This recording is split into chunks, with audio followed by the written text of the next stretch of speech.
At a lavish Southern wedding, a soft-spoken black priest named Father Michael Grant steps up to bless the couple.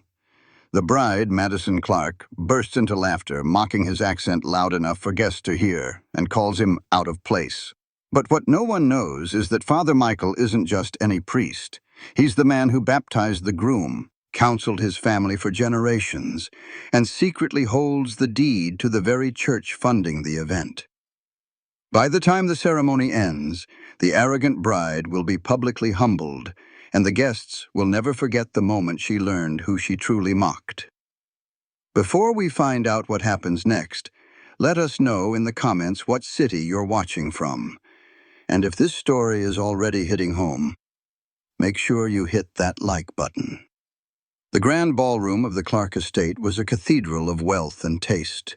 Sunlight streamed through floor-to-ceiling arched windows, illuminating the constellations of dust motes dancing in the air. Ivory roses and cascades of baby's breath were woven into every possible surface, their sweet, cloying scent mingling with the expensive perfume of the guests. The attendees, a curated collection of the South's most influential families, sat in rows of white-cushioned chairs, their faces a mixture of polite interest and practiced poise. A string quartet, tucked away in a corner, played a soft, elegant melody that floated over the room like a gentle stream. Everything was perfect. Too perfect. The kind of perfection that leaves no room for humanity. The kind that cracks under the slightest pressure. The groom, Ethan Walker, stood at the altar, his posture straight, his smile genuine but tinged with a nervous energy that made his hands tremble slightly. He watched his bride, Madison Clark, glide down the aisle on the arm of her father, Dean Clark. Madison was the living embodiment of the ballroom, stunning, flawless, and radiating an air of untouchable privilege. Her white dress, a creation of silk and lace, shimmered with every step, and the diamond necklace at her throat caught the light, scattering tiny rainbows across the room. When she reached the altar, the music faded into a respectful silence. It was time for the blessing. A man in simple black clericals stepped forward. He was not the old, familiar face of the parish, but a man many had not seen before. This was Father Michael Grant. He was in his early 50s, with kind eyes that held a depth of experience and a calm that seemed to emanate from his very core. His presence was unassuming, yet it held a quiet authority that commanded attention without demanding it. He moved with a practiced grace, his movements deliberate and unhurried. He arranged his stole, took a gentle breath, and looked out at the couple, a warm, paternal smile gracing his lips. He saw two young people on the precipice of a life together, and in his heart, he wished them nothing but peace. He began to speak, his voice a gentle baritone, smooth and melodic. It carried through the silent hall, each word carefully enunciated with a distinct yet soft West African accent. It was the voice of a man who had seen many worlds, a voice that told stories of faith and resilience. "We are gathered here today," he began, "in the sight of God and this company, to join together this man and this woman in holy matrimony." The words were timeless, sacred. But to Madison Clark, they were an abrasive intrusion into her perfectly curated fantasy. The accent to her ears was jarring, out of place amidst the polished silver and crisp linens. It was a blemish on her perfect day. A small, almost imperceptible smirk tugged at the corner of her perfectly painted lips. She tried to suppress it, to maintain the facade of the serene bride, but the impulse was too strong, a bubble of cruel amusement rising from the depths of her entitlement. She turned her head slightly, just enough to catch the eye of her maid of honor, Tiffany, who stood beside her. Madison's smirk widened into a snicker. It was a small sound, but in the profound silence of the ballroom, it was as loud as a gunshot. Tiffany's eyes widened in alarm, a silent plea for Madison to stop. But Madison was already leaning closer, her whisper a venomous hiss that cut through the priest's blessing. "Who even brought him here?" she whispered, her voice laced with disdain. "He sounds like he just got off the boat." The snicker blossomed into a full-blown titter of laughter. It was not a sound of joy. It was sharp, mocking, and utterly dismissive. The laughter was a stone tossed into the placid pond of the ceremony. Ripples of discomfort spread instantly through the guests. A few of the younger bridesmaids, eager to please the bride, let out nervous copycat giggles. Others shifted uncomfortably in their seats, their polite smiles freezing on their faces. An elderly woman in the front row gasped softly, her hand flying to her chest. Ethan's face, which had been beaming with love, clouded over with confusion and then flushed with a deep, embarrassed red. He shot Madison a look of disbelief, his eyes asking a single sharp question. "What are you doing?" Dean Clark, Madison's father, stood stoically, but a muscle twitched in his jaw. His eyes darted toward Father Michael, a flicker of apprehension in his gaze. He knew better than anyone that this was a dangerous game his daughter was playing. The string quartet faltered, a single violin screeching off-key before the musicians fell silent altogether. The music had stopped. The entire room, once a picture of serene celebration, was now thick with a tense, suffocating silence. Father Michael paused. He had not flinched, not even blinked. He simply stopped speaking, his sentence left hanging in the air. He held the gaze of the crowd, his calm eyes moving slowly from one face to another. He saw the shock, the embarrassment, the nervous titters, and the quiet disapproval. He saw it all. His expression did not change. There was no anger, no hurt, no indignation. There was only a profound, unshakable stillness. He was a mountain in the face of a petulant storm. Inside, Father Michael felt a familiar, weary sadness. He had encountered this brand of arrogance before, in boardrooms, in community meetings, in the confessions of the powerful. It was the casual cruelty of those who had never been taught the value of humility, who saw kindness as weakness, and measured a man's worth by the sound of his voice or the color of his skin. He felt a pang of pity for the young woman at the altar, so blinded by her own privilege that she could not see the sacredness of the moment she was so carelessly destroying. He took another slow, deliberate breath, letting the silence stretch until it became a weight on everyone's shoulders. He was not going to be rushed. He was not going to be dismissed. He let them all sit with the ugliness of what had just happened. Then, when the tension was at its peak, his voice returned, as gentle and melodic as before, yet carrying a new layer of quiet authority that no one could ignore. "Shall we continue?" he asked softly. The question was simple, but the implication was powerful. It was not a request for permission, but a declaration. This ceremony will proceed. This sacred vow will be honored. Your smallness will not derail it. The room was instantly silenced. The nervous giggles died. The whispers ceased. Every eye was fixed on the priest, a man they had dismissed moments before, who now held the entire room in the palm of his hand. A storm of guilt and curiosity began to brew among the guests. They had come for a wedding, but they were about to witness a lesson. After the blessing, Father Michael stepped aside, his part in the immediate proceedings momentarily complete. He moved to a small chair near the altar, his posture erect, his hands resting calmly on his knees. He became an observer, a silent, watchful presence. The ceremony continued, but the atmosphere had been irrevocably altered. The air of perfect, effortless elegance had been replaced by a lingering, palpable tension. Madison, however, seemed entirely oblivious, or perhaps she was simply determined to ignore it. Her brief moment of public mockery had not humbled her, it had emboldened her. She felt a smug sense of victory, as if she had successfully asserted her dominance over the proceedings. As she turned to face her guests during a brief musical interlude, she leaned toward Ethan, her voice a loud, conspiratorial whisper meant to be overheard. "Honestly, Ethan," she said, a dismissive flick of her wrist punctuating the sentence, "his accent just doesn't belong in a wedding this elegant. It's so distracting." She wanted validation, an assurance from her new husband that her judgment was correct. Instead, Ethan's face tightened, his jaw clenching. He looked not at her, but at Father Michael, who sat composed and dignified, seemingly unaffected by the insult. The groom's heart sank. He felt a profound sense of shame, not just for Madison's behavior, but for his own inability to stop it. "Madison, that's enough," he whispered back, his voice low and angry. "You're being incredibly rude." She just rolled her eyes, a sigh of exasperation escaping her lips. "Oh, relax," she said, patting his arm condescendingly. "It's not a big deal." Clara Reyes, the wedding planner, stood near the back of the ballroom, her clipboard pressed tightly to her chest. She had overheard every word. Her face, usually a mask of professional calm, was now a canvas of horror and disbelief.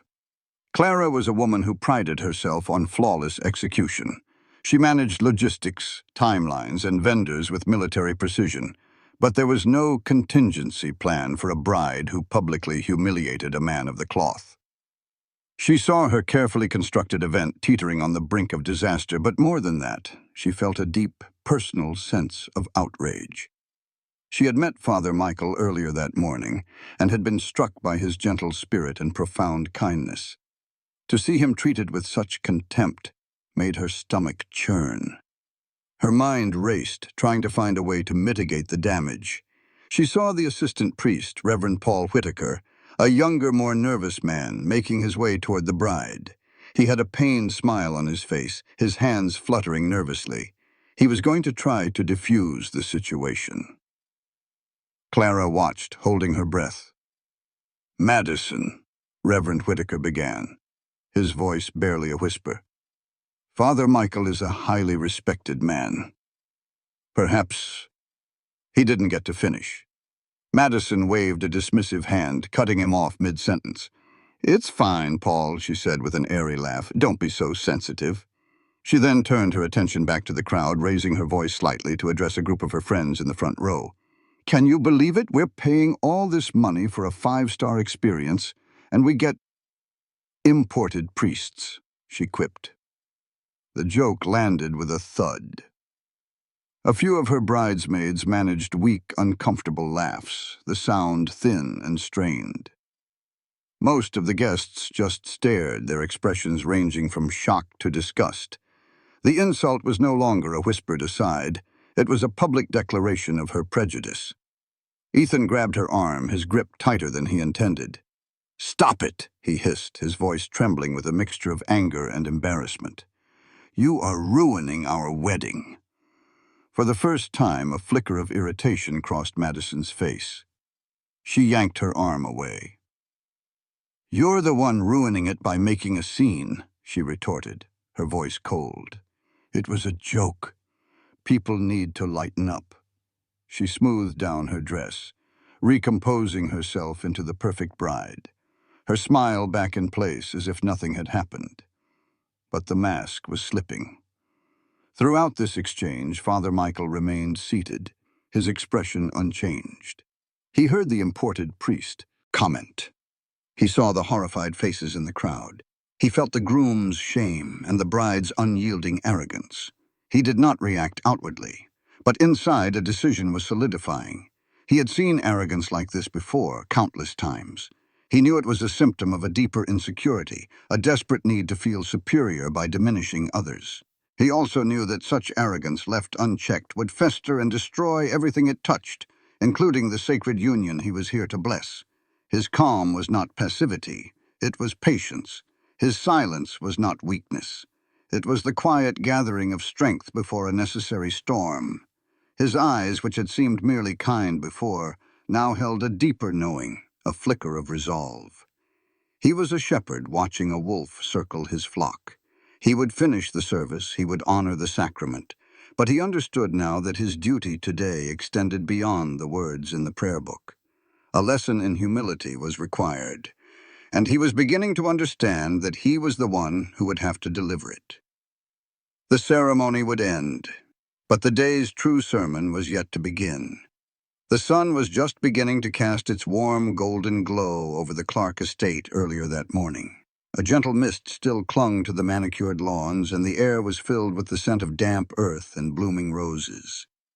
Inside the estate's private chapel, a smaller, more intimate space than the grand ballroom, Father Michael Grant was already at work. He moved through the silent pews, his footsteps echoing softly in the hallowed space. He ran a hand over the polished oak, his touch gentle, almost reverent. He was not just preparing for a ceremony, he was communing with a place that held a piece of his own history, a secret he guarded with quiet humility. Reverend Paul Whitaker found him there, adjusting the floral arrangements on the altar. The younger priest looked tired, the stress of the high-profile wedding already showing on his face. "Father Michael," he said, a note of surprise in his voice. "I didn't expect to see you here so early. I know you rarely take on smaller weddings anymore, especially not on such short notice." Father Michael turned, a gentle smile touching his lips. It was a smile that reached his eyes, crinkling the corners in a way that spoke of genuine warmth. "This one's personal, Paul," he replied, his voice soft in the quiet chapel. "I wouldn't miss it." He then turned his attention back to a single white rose, adjusting its position in the vase. The simple gesture was performed with such care, as if the rose itself were a parishioner in need of guidance. The scene then shifts, a flashback within a flashback, peeling back the layers of time. The chapel fades, replaced by the image of a much younger Father Michael, then just a newly ordained priest, his face unlined, his cassock still stiff with newness. He is standing over a baptismal font, holding a tiny bundled infant in his arms. The baby is crying, his small fists clenched, his face red and crumpled. The baby is Ethan Walker. Father Michael's voice, though younger, carries the same melodic accent as he recites the ancient words of the sacrament, dipping his thumb into the holy water and tracing the sign of the cross on the infant's forehead. "Ethan, I baptize you in the name of the Father, and of the Son, and of the Holy Spirit." The baby's parents, a young, hopeful couple, look on with tears in their eyes, their gratitude for the kind-faced priest palpable. The Walker family, though not wealthy, had been pillars of his first parish. They had supported the church with their time, their faith, and their modest donations for decades. They were good people, humble people, and he had watched their son grow from a distance, always feeling a quiet, pastoral connection to the child he had welcomed into the faith. That was the personal connection he spoke of, but it was only the surface. The flashback dissolves, returning to the present moment in the chapel. Reverend Whitaker was still looking at him. His curiosity piqued. "You baptized the groom?" he asked, his respect for the older priest deepening. "Yes," Father Michael confirmed. "A long time ago." But he did not elaborate. He did not tell the younger priest the full story. He did not speak of the immense fortune he had inherited from his grandfather, a man who had been a quiet giant in the civil rights movement. His grandfather had not just marched for justice. He had built a business empire from the ground up, a testament to black excellence and resilience in a world determined to suppress it. He had bequeathed his entire fortune to his only grandson, Michael, with a single solemn instruction. "Do not let this wealth become a golden cage. Let it be a key that unlocks doors for others." Father Michael had taken that instruction to heart. He entered the priesthood not out of a need for a career, but out of a genuine calling to serve. He lived modestly, channeling the vast majority of his inheritance into a charitable trust he founded and managed himself, under a discreet and unassuming name. This trust was his true power, a silent force for good that operated behind the scenes. It funded scholarships for underprivileged youth, rebuilt community centers in struggling neighborhoods, and provided seed money for minority-owned businesses. And, years ago, when this very church and the surrounding estate grounds had fallen into disrepair, it was his trust that had quietly purchased the land and financed its complete restoration, turning it into a source of revenue for countless other charitable projects. The Clark family didn't own this venue. They were merely its most prestigious tenants. Father Michael Grant was, in essence, their landlord. His humility was not a natural disposition. It was a deliberate, conscious choice. It was a daily practice, a reminder to himself that true power doesn't need to shout. It doesn't need to boast or demean. It simply needs to be, to act, to serve. He looked around the beautiful chapel, a space he had personally saved from ruin, and felt not pride, but a quiet sense of purpose. He was here today for Ethan, the baby he had baptized. But he was also here as a steward, a guardian of a place built on principles of faith and charity. And he would not allow those principles to be desecrated by the casual cruelty of a spoiled bride. The ceremony concluded, and the wedding party moved from the grand ballroom to the sprawling terrace for the cocktail hour. Guests mingled, champagne flutes in hand, the earlier tension now a topic of hushed whispers. Clara Reyes, the wedding planner, moved through the crowd with a forced smile, her mind still reeling. She couldn't shake the image of Madison's smug face or the quiet dignity with which Father Michael had endured the insult. It felt wrong, a deep injustice that sat like a stone in her stomach. Her curiosity got the better of her.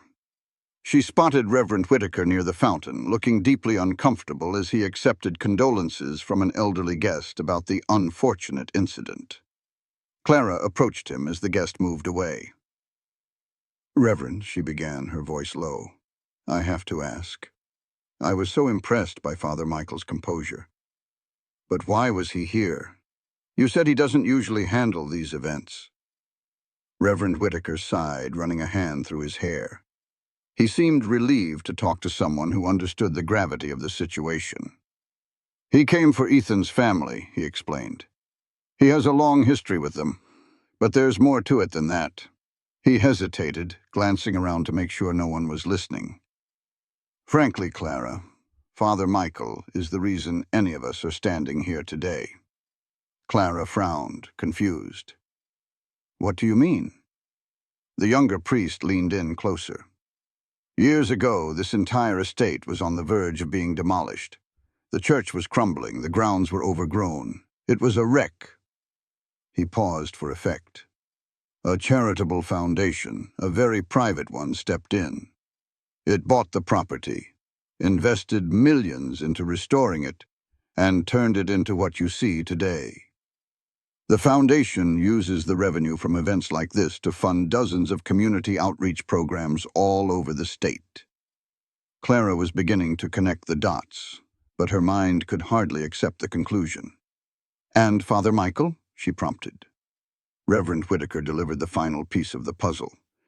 "He doesn't like people to know this, but he isn't just a priest on the foundation's board. He is the foundation. He founded it. He runs it. It's his money." The revelation hit Clara like a physical blow. The color drained from her face. Her clipboard, which she had been clutching like a shield, suddenly felt impossibly heavy. The irony was so staggering, so profound, it was almost comical. Madison Clark, in her quest for a perfect, elegant wedding, had mocked the accent of the very man who owned the ground she stood on. The man who had funded the very elegance she so desperately craved. The man she had dismissed as an imported priest was the silent benefactor behind her entire fairy tale wedding. He was the one paying for the string quartet, the manicured lawns, the very air of luxury she felt entitled to. Her arrogance wasn't just rude, it was breathtakingly ignorant. Meanwhile, across the terrace, Father Michael was not mingling. He had found a quiet corner overlooking the gardens, a place of solitude amidst the manufactured joy of the reception. He was not angry. He was focused. The incident had changed the nature of his day. He had come to bless a marriage, but now he had a different task: to teach a lesson. He saw a member of the catering staff, a young man named Leo, passing by with a tray of empty glasses. "Excuse me, son," Father Michael said gently. Leo stopped, surprised to be addressed by the priest. "Yes, Father?" Father Michael reached into the inner pocket of his jacket and pulled out a small, sealed envelope and a crisp $50 bill. "I need you to do something for me," he said, handing them both to the young man. "Later this evening, during the reception speeches, I need you to deliver this note to the band leader. It's very important that it's read aloud after Mr. Clark gives his toast." Leo looked at the envelope, then at the priest, his expression a mixture of confusion and curiosity. "Of course, Father," he said, pocketing the note and the generous tip. Father Michael nodded, a faint, knowing smile on his face. Thank you, Leo. The note was something he had prepared weeks ago. It was a standard announcement, a brief acknowledgement from the Foundation to be read at all major events held at the estate, thanking the patrons for their support of the Trust's charitable work. It was usually a simple formality, a piece of administrative procedure. But today, in the wake of Madison's public display of disrespect, that simple note would carry a much deeper, much heavier message. It would be a quiet bomb set to detonate in the middle of the celebration. Clara Reyes felt a war raging within her. One part of her, the professional wedding planner, screamed at her to stay quiet, to smooth things over, to do her job, and ensure the day went on without any more drama. Her reputation, her business, depended on her ability to remain invisible, to solve problems discreetly. Causing a scene, confronting the bride, or siding with the priest could be professional suicide. The Clark family was powerful, and their displeasure could have lasting consequences for her small but growing business. She imagined Madison's wrath, the scathing online reviews, the blacklisting that would surely follow. Fear, cold and sharp, pricked at her. But another part of her, the part that was the daughter of immigrants, the part that had faced her own share of dismissive looks and condescending remarks, could not let it go. She saw her own father in Father Michael's dignified silence. She saw her mother in his patient endurance. The humiliation he had suffered felt personal, an insult to every person who had ever been judged for their accent, their origin, or the color of their skin. Her conscience was a loud, insistent voice, drowning out the whispers of professional caution. She had to do something. She had to at least offer her support. Taking a deep breath, she scanned the terrace and found Father Michael standing alone by the stone balustrade, looking out over the rose garden. He seemed a world away from the noise and chatter of the party. She walked over to him, her steps hesitant at first, then more determined. He turned as she approached, his kind eyes acknowledging her presence. He offered her a small, reassuring smile, as if he knew the conflict she was feeling. "It's a beautiful evening," he said, his voice calm and steady, betraying none of the turmoil of the day. The simple, peaceful comment seemed to break the dam of Clara's professional reserve. "Father," she began, her voice trembling slightly, "I am so sorry for what happened in there. On behalf of my staff, on behalf of everyone, I want to apologize. It was unprofessional and it was wrong." She expected him to offer a polite dismissal, to say it was nothing. But he didn't. He looked at her, his gaze steady and serious, and he listened. He gave her the dignity of letting her speak her heart. When she finished, he nodded slowly. "Thank you, Clara," he said. "Your apology is kind, but it is not yours to give. The person who needs to learn from this moment is not you." He paused, turning his gaze back to the garden. The setting sun cast long shadows across the lawn. "There is no need to fight arrogance with anger," he continued, his voice taking on a gentle, instructive tone. "Anger is a loud fire that burns itself out. It makes a lot of noise, but in the end, it leaves only ash. Truth is different. Truth is like water. It is quiet. It can be held back for a time, but it always finds a way. It seeps through the cracks. It wears down the hardest stone. You do not need to shout the truth. You only need to let it flow." Clara felt a profound sense of calm settle over her. His words were not just about the situation with Madison. They felt like a lesson for life. She had come to him expecting to offer comfort, but she was the one being counseled. "What are you going to do?" she asked, her voice barely a whisper. He looked back at her, a mysterious, almost mischievous twinkle in his eye. "I am going to let the truth flow," he said simply. Clara felt a surge of loyalty, a desire to be part of this quiet, unfolding justice. "Is there anything I can do to help?" she offered, the words coming out before she could second-guess them. "I can talk to the staff, I can manage the timing of the speeches. Anything." For a moment, Father Michael studied her face, assessing her sincerity, her resolve. He saw not a meddling employee, but a woman of principle. He saw an ally. He gave a single, slow nod. "Your willingness is help enough for now," he said. "Just be observant. Be ready. You will know when the moment comes." Then he added, his voice low but clear, "Be ready when the truth comes knocking." With those cryptic words, he turned and began to walk back toward the reception hall, leaving Clara by the balustrade. She watched him go, a mixture of fear and exhilaration coursing through her. She was no longer just the wedding planner. She was a witness, an accomplice in a lesson that was about to be taught. She had chosen her side. The fear for her business was still there, a knot in her stomach. But it was overshadowed by a powerful sense of rightness. The truth was coming, and she would be there to open the door. Inside the bridal suite, which had been converted into a private lounge for the wedding party, Madison Clark was holding court. She was surrounded by her bridesmaids, a coterie of young women who mirrored her own sense of privilege and style. Champagne flowed freely, and the air was thick with laughter and gossip. The earlier tension of the ceremony seemed to be a distant memory, at least for Madison. She was recounting her version of events, casting herself as the hero of the story. "Can you believe the nerve of him?" she said, taking a dramatic sip of her champagne.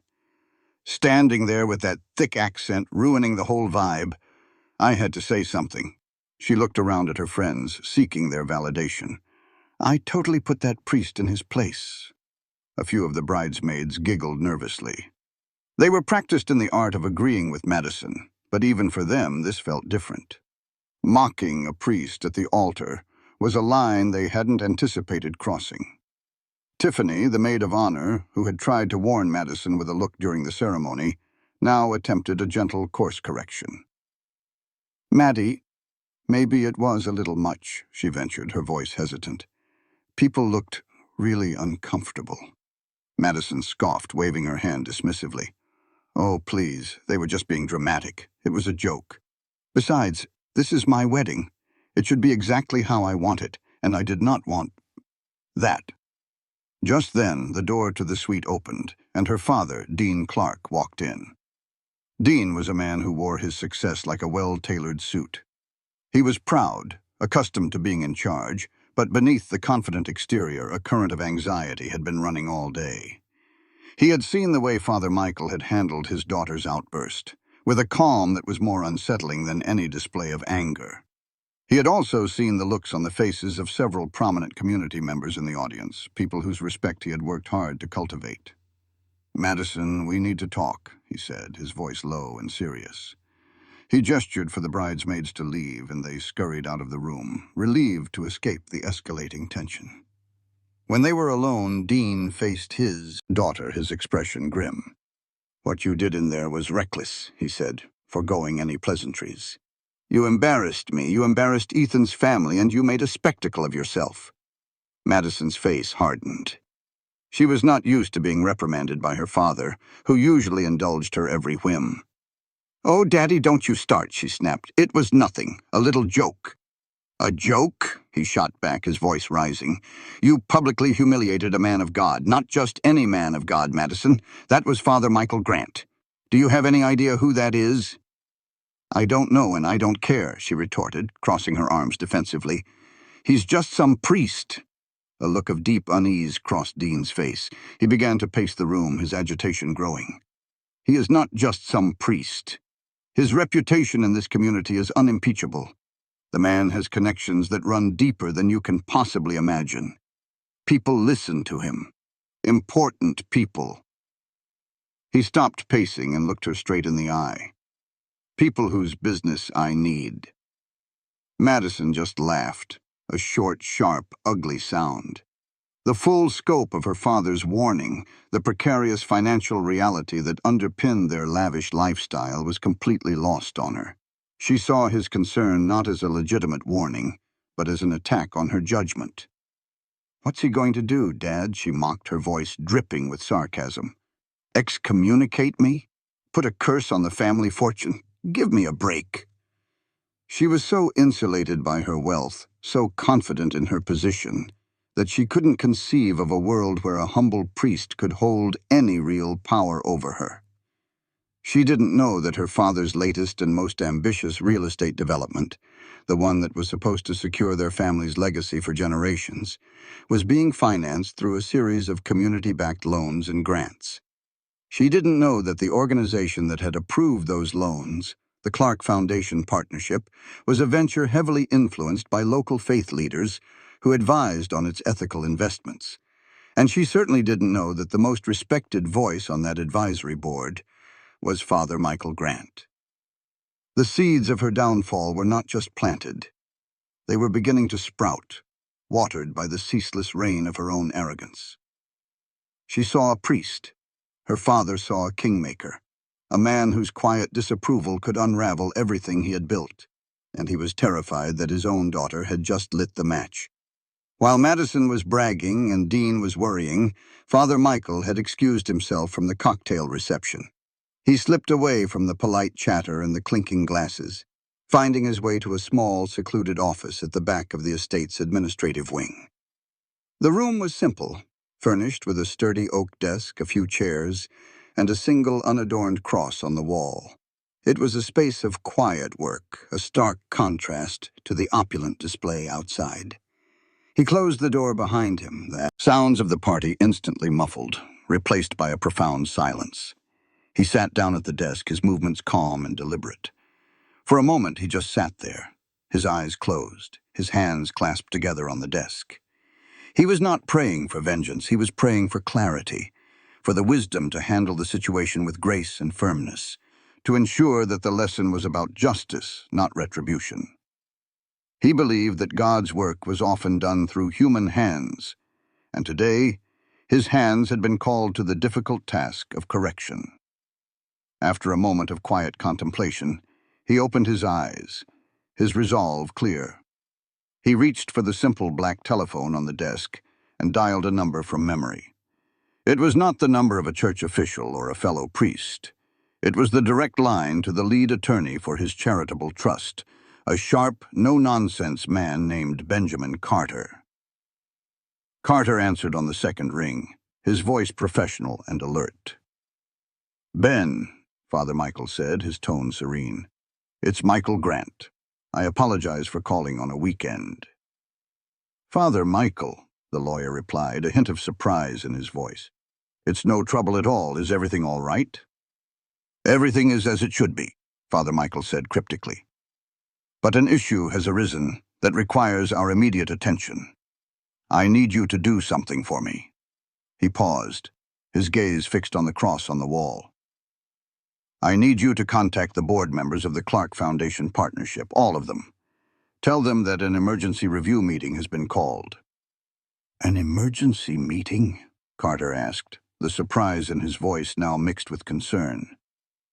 "What's the reason?" "Let's call it a matter of ethical due diligence," Father Michael replied, his voice even. "There are concerns about the character and conduct of the primary beneficiaries of our latest development grant.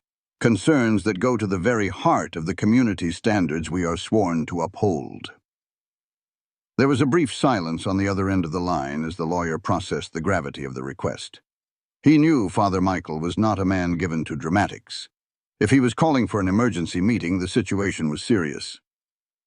"When and where would you like this meeting to take place?" Carter asked, all business now. Father Michael glanced at his watch.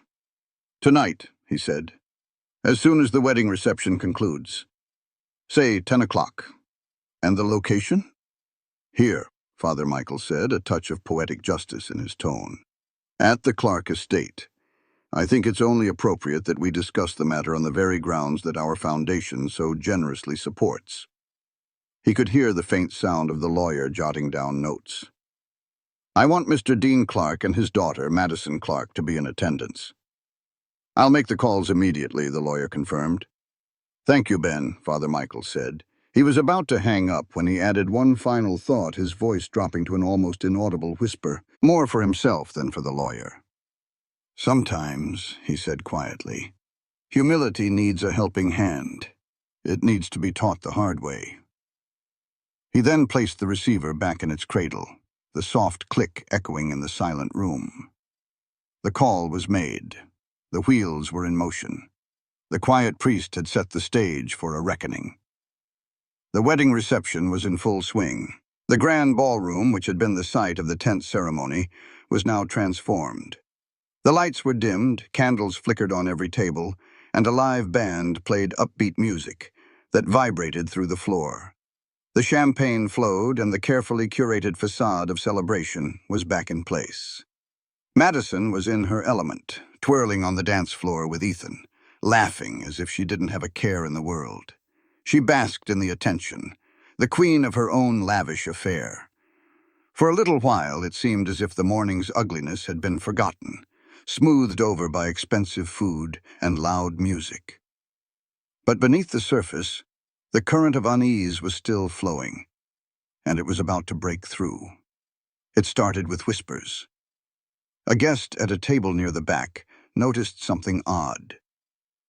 Father Michael, who had been a quiet presence for most of the evening, was now engaged in a very serious, very private conversation with Dean Clark near the ballroom's entrance. They weren't alone. With them were two other men, pillars of the local business community, both known to sit on the boards of several influential charities. The guest watched as Dean Clark's jovial, host of the party expression slowly dissolved.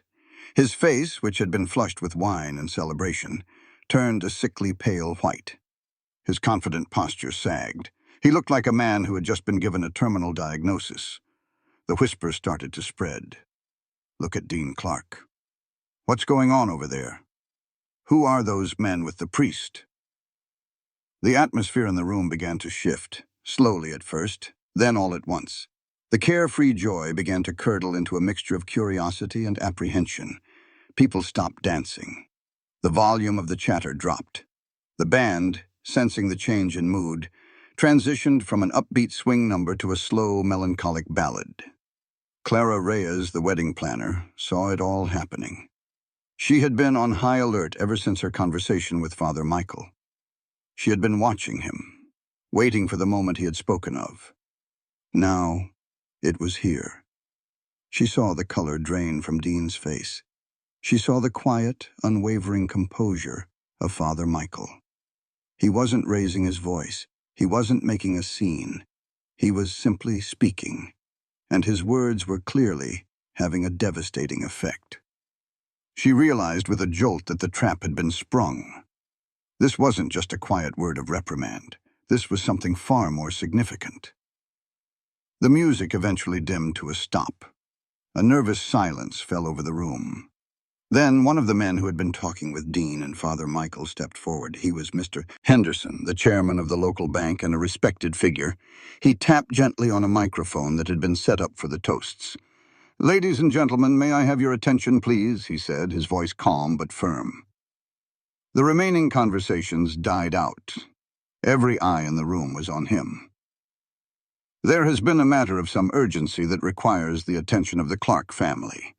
On behalf of the board of the Clark Foundation Partnership, we are requesting that Mr. Dean Clark and Ms. Madison Clark remain here in the ballroom after the guests have departed. We have some important business to discuss." A collective gasp rippled through the crowd. This was unprecedented. A private business meeting, announced in the middle of a wedding reception. The implications were clear. Something was terribly wrong. Madison, who had been laughing on the dance floor, froze. Her smile vanished, replaced by a look of utter confusion. She looked at her father, who wouldn't meet her eyes. She looked at Ethan, whose face was a mask of bewilderment.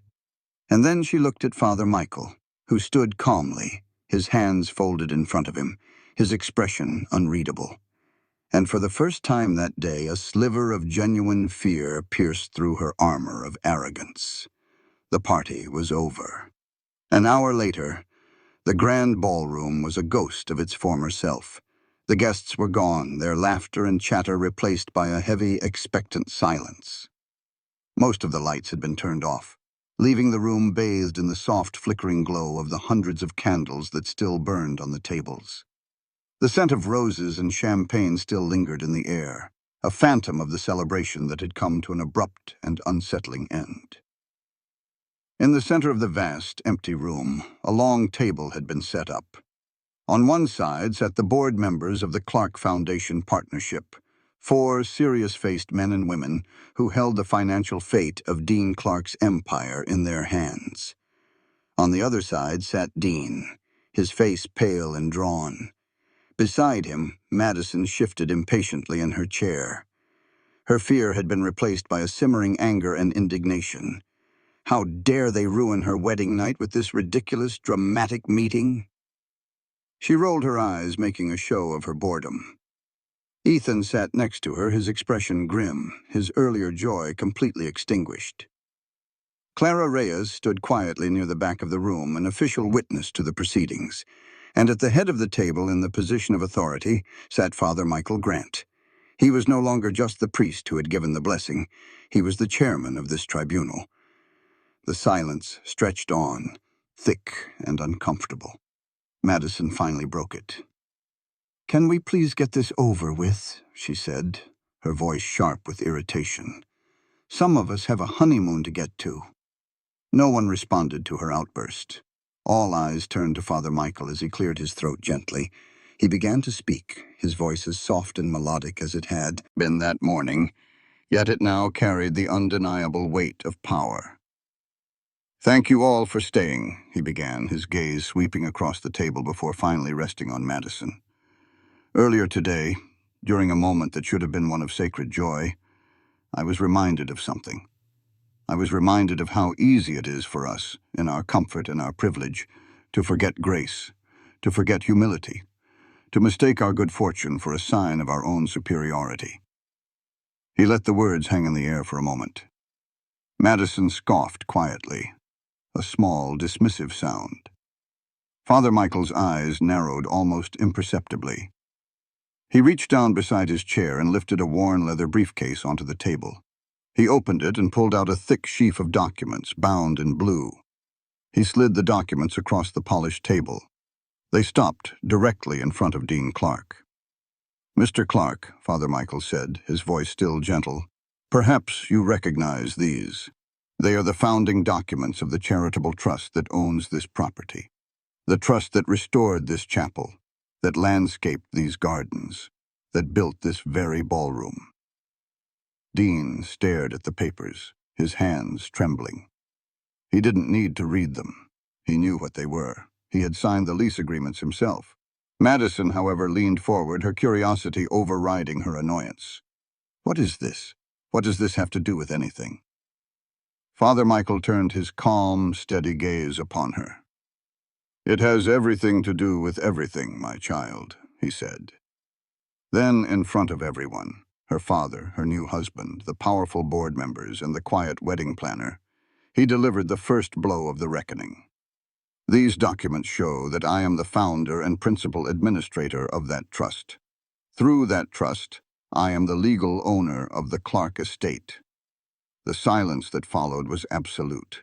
It was a crushing, suffocating void of sound. Dean's jaw dropped, a look of pure, unadulterated shock on his face.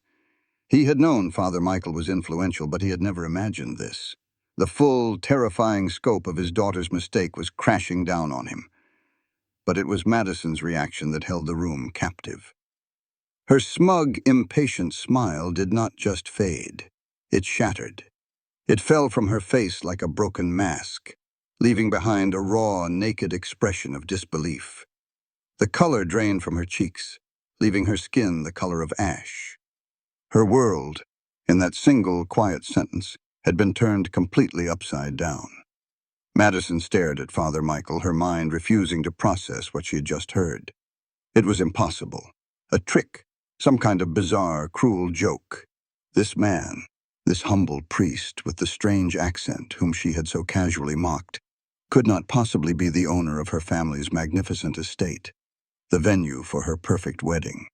It defied the natural order of her world, a world where power was loud, ostentatious, and looked like her father. But the look on her father's face told her it was true, the look of utter defeat, of a man whose carefully constructed world had just been demolished.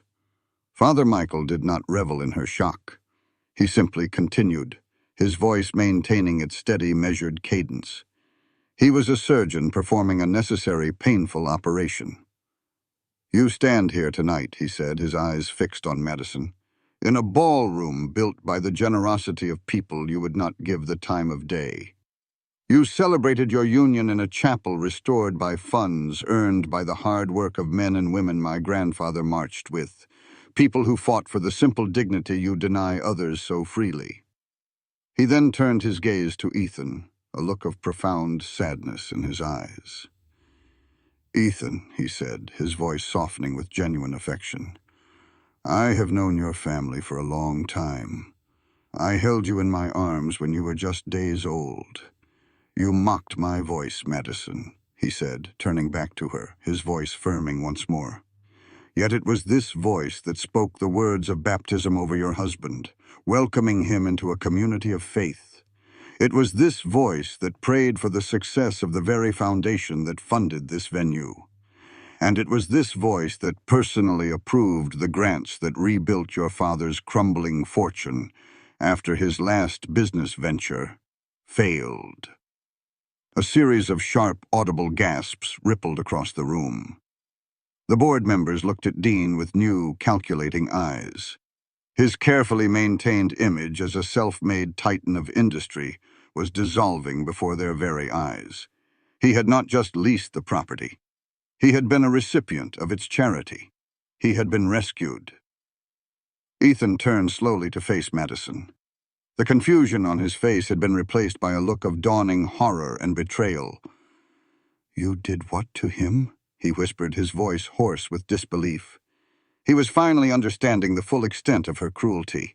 She had not just been rude to a stranger. She had insulted the man who had baptized him, a man deeply connected to his family's history, a man who was, in a very real sense, the architect of the world she so proudly inhabited.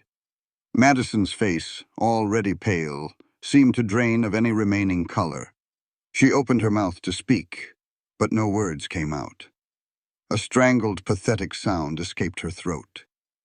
The arrogance, the pride, the lifetime of unearned confidence, all of it crumbled to dust in that single moment of devastating revelation. She was exposed, not just as a bigot, but as a fool.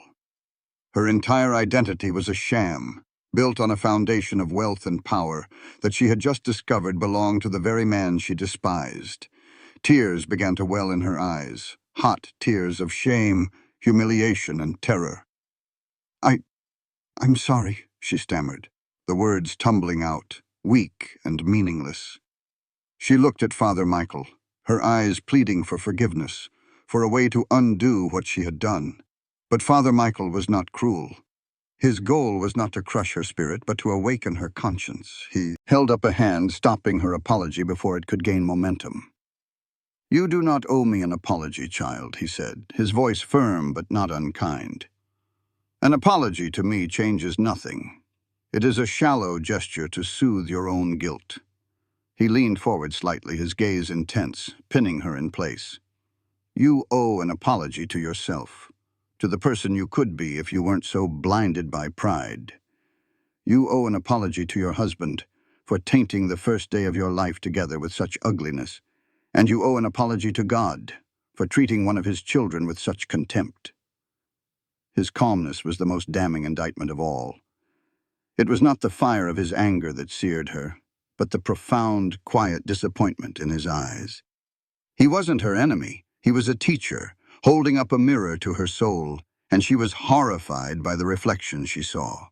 Her shame was absolute, a crushing weight that left her speechless and trembling in the candlelight of her ruined wedding night. The fallout from that late-night meeting was swift and decisive. News travels fast in a small, affluent community, especially when it involves a family as prominent as the Clarks. The story of the bride who mocked the priest, only to discover he owned her entire wedding venue and held her father's financial fate in his hands, became the stuff of local legend overnight. A guest who had discreetly filmed Madison's mocking laughter during the ceremony leaked the video. It went viral. The clip was short, but it was damning.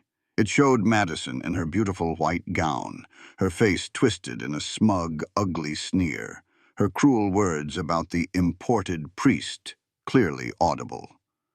The public backlash was immediate and fierce. Madison's social media accounts were flooded with thousands of comments, condemning her arrogance and bigotry. She was branded the bridezilla of bigotry, a pariah in the very social circles she had once dominated. The public consequences were not limited to social shaming.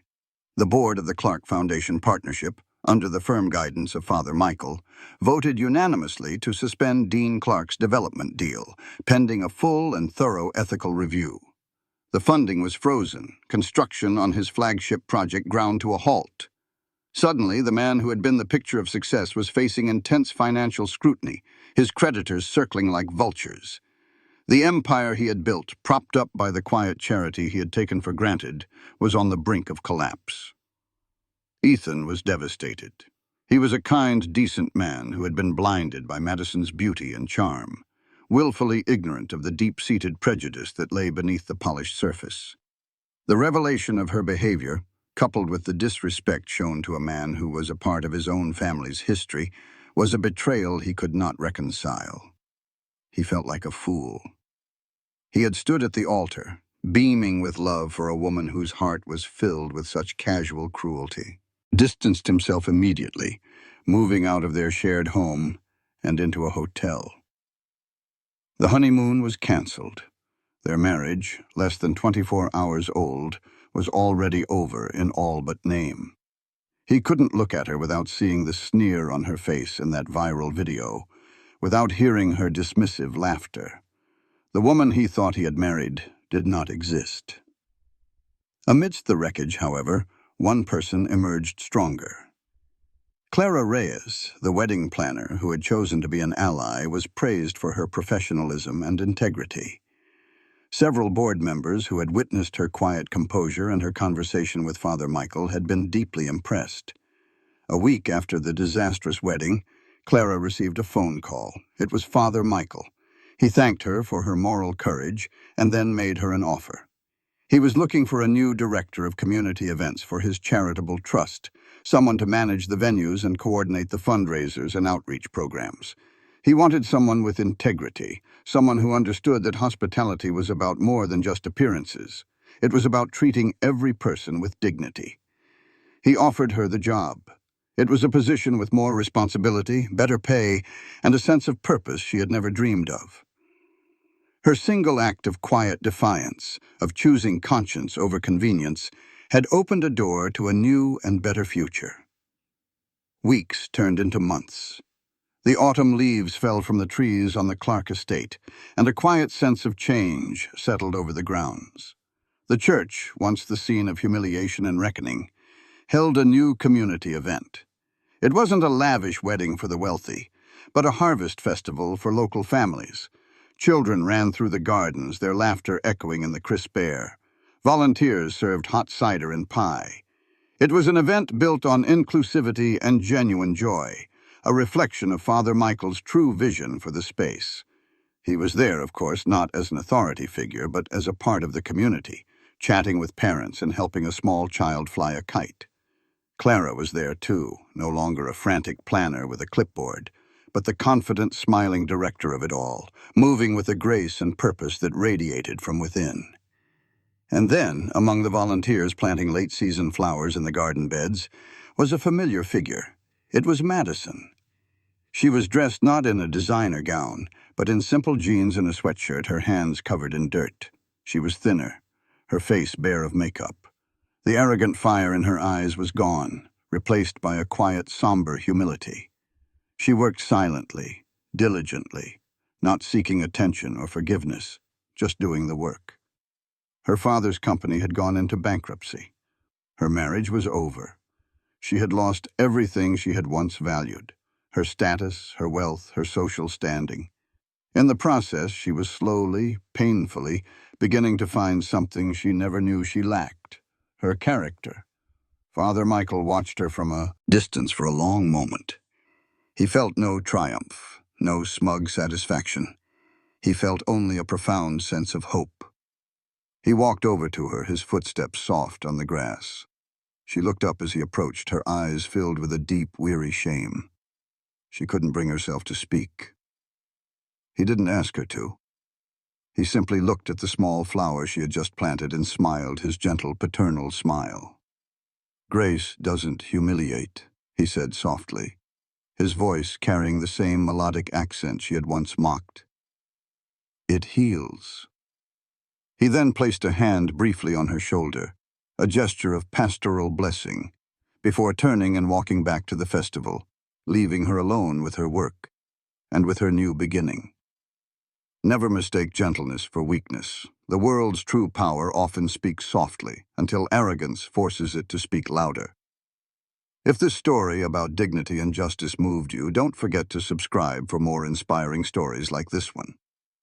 What would you have done in this situation? Let us know below.